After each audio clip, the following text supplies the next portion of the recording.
welcome back to my channel. I'm so excited. I'm actually proud of myself that I can find content to share with you every single day. It's great. I'm so happy. Anyways, today's video, it was actually a request from Hamid, yeah. So he wanted to know which were the differences between working in London, between then working in Sydney, and which are the hard, easy things to find a job in Australia. Now, I'm gonna share my own experience, so this is something I want to make clear because of my previous videos. Probably I was a bit more generic, or probably I wasn't clear enough. Everything I share about Australia and London or anywhere I go to the world, it's all about my experience. So my experience might be different from your experience, and I am not qualified to find you a job. So please don't ask me if I can find you a job. First of all, I don't live anymore in Australia. Now, if you follow my videos, you should know that I am way what is that? March. I left Australia in February and I'm in London since March. So I don't live there anymore. You cannot see me there. I don't know anything else that is happening there. I can only base my videos upon what I used to do there when I was there that year with my working holiday visa. Let's get started. Now, if you're interested in this kind of videos, feel free to subscribe. So in this way you will join our community and you can make requests and videos about these topics if you would like to know more about them. Okay, let's get started. Now, the difference between working in Sydney and working in London, for me, it was a totally different experience. I'll tell you why. I am not English, I'm Italian. As an Italian citizen, I'm also a European citizen, which means that when I moved here to London, to the UK, I didn't need a visa. And that is a great thing. And I underestimated until I went to Australia and experienced my life with a visa. And visa really changes everything. I don't know, I really how can I say, I really consider people living abroad with a visa, they all have my respect.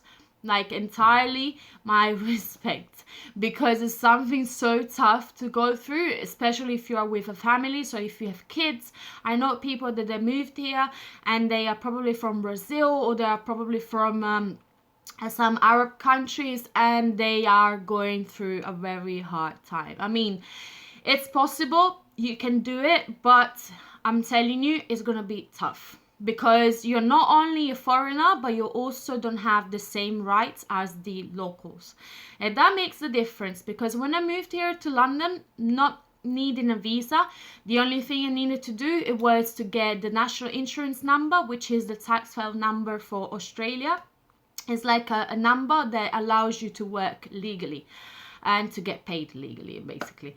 So what I had to do, well, now things are changing because of the Brexit, and I'm going through them with my parents that just recently moved here, but it's still very easy for us compared to other people coming from other countries which are not part of the European Union. Now, so my experience probably is a bit different. I don't know if this is what you wanted to know, but I'm telling you what I went through. So the first thing I had to do here is just to get the NIN, which is the national insurance number, opening a bank account, and yeah, basically that's it. And I started applying. Now, probably the hardest thing was the English, the barrier. Because as I said, I'm Italian, and the English barrier was probably the toughest thing to face here in London when I moved here, because I knew nothing. I knew just the basic, even though I studied languages at school. But as you know, if you study languages at school, it is not the same thing as when you actually move in that country. So you learn most of the language living abroad, and that's a fact. You can't say the opposite. It's like that. So finding a job in both countries, as an Italian point of view, it is easier than finding a job in Italy. This is a bit sad, but that's the reason why I'm not in Italy anymore. So regarding that, it's both very easy. If you have the chance, if you have like all the documents okay, it's easy to find a job in both countries. Obviously, for me it was easier to find a job here as I don't have a visa, so I don't have any limits. I can work as long as I want, I can stay here as long as I want, and I'm actually going to apply for a British passport next year because it's going to be my 5th year in the UK. Back to Australia, I struggled a little bit because I've never lived in a country with a visa. And I find out that it was very hard because there are a lot of rules and a lot of laws that you should know. This is something that I never had to go through here in the UK because basically I didn't need to. So in Australia, it's still easy to find a job. I mean, if I manage to find a job, everyone can. Obviously, you have to be willing to sacrifice little things or probably to struggle a little bit at the beginning because this is what I went through.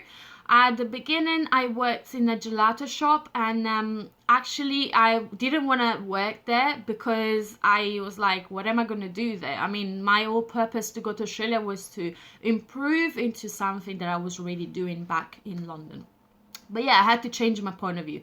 I had to change, and I had to also share a house with like about 8-9 people with like in the room was like 4 girls in total, including me.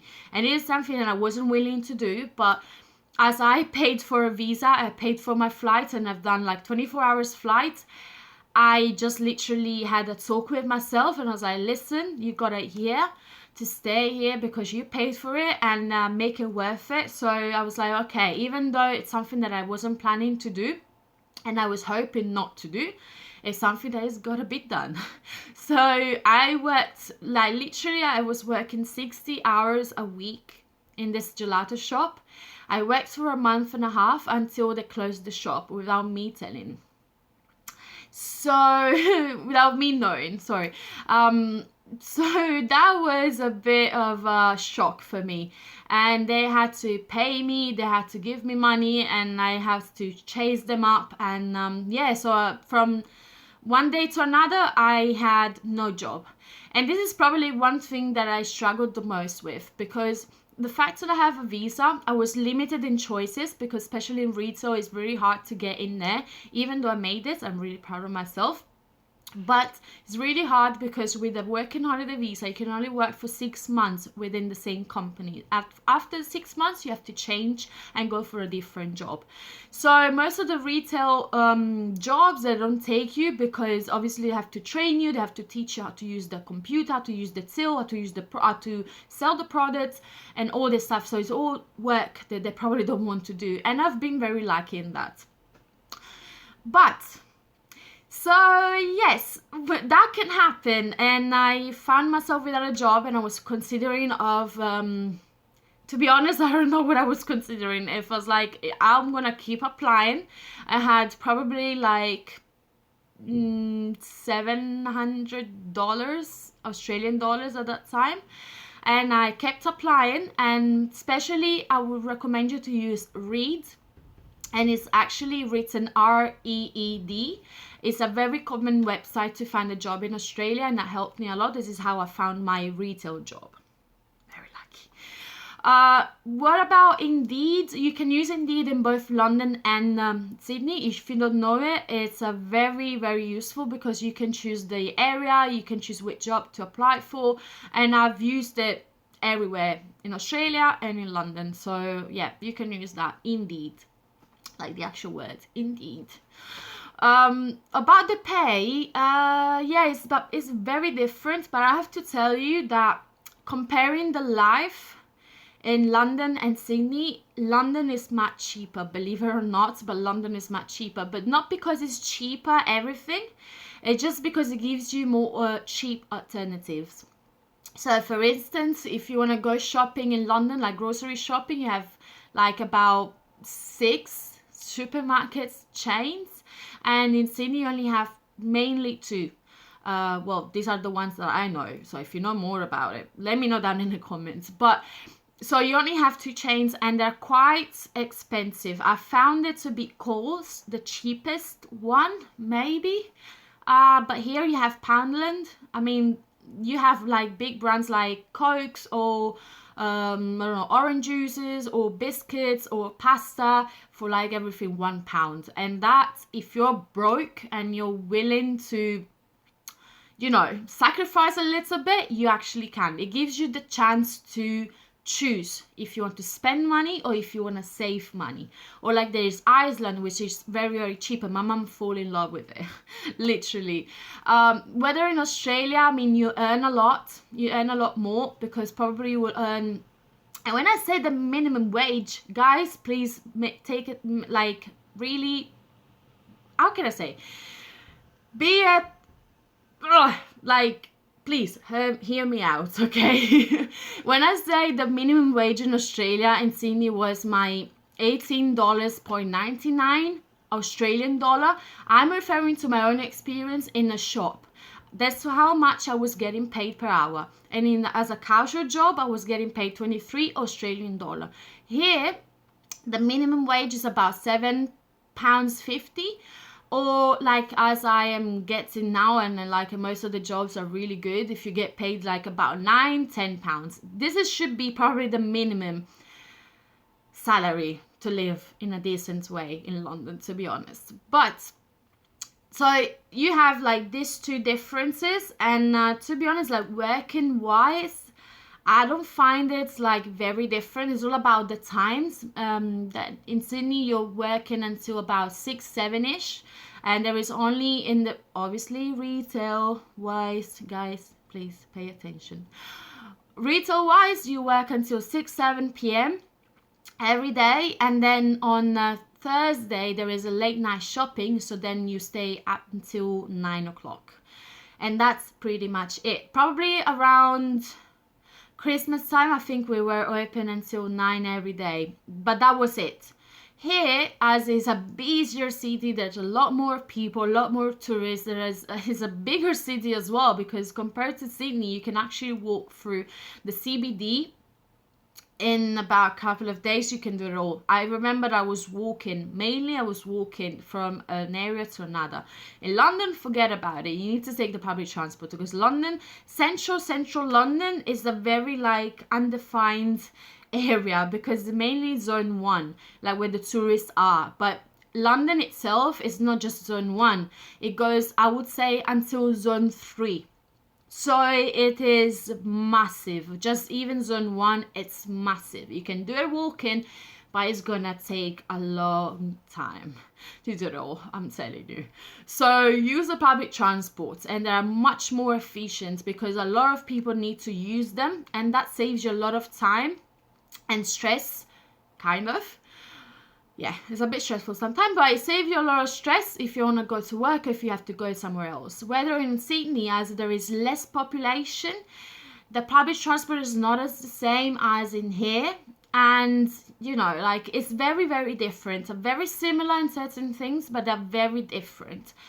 So I hope that this was really helpful for you, Ahmed, and for other of you guys. And as always, have a great life. Let me know down in the comments, because tomorrow I'm doing a Q&A. I've never done it before. Depending on how many questions you'll ask me, feel free to ask it down here in this video. So I'll write it down, and I will reply to you tomorrow in the Q&A. Depending on the amount of questions, I will reply to you, and probably I will talk about something else, because if it's just 2-3 questions, I'm not just gonna make a video for 2-3 questions. I will talk about something else. And yeah, ask me anything. Obviously, no embarrassing things, okay? So go easy with the questions. And with this is everything. I love you all, and have a great life.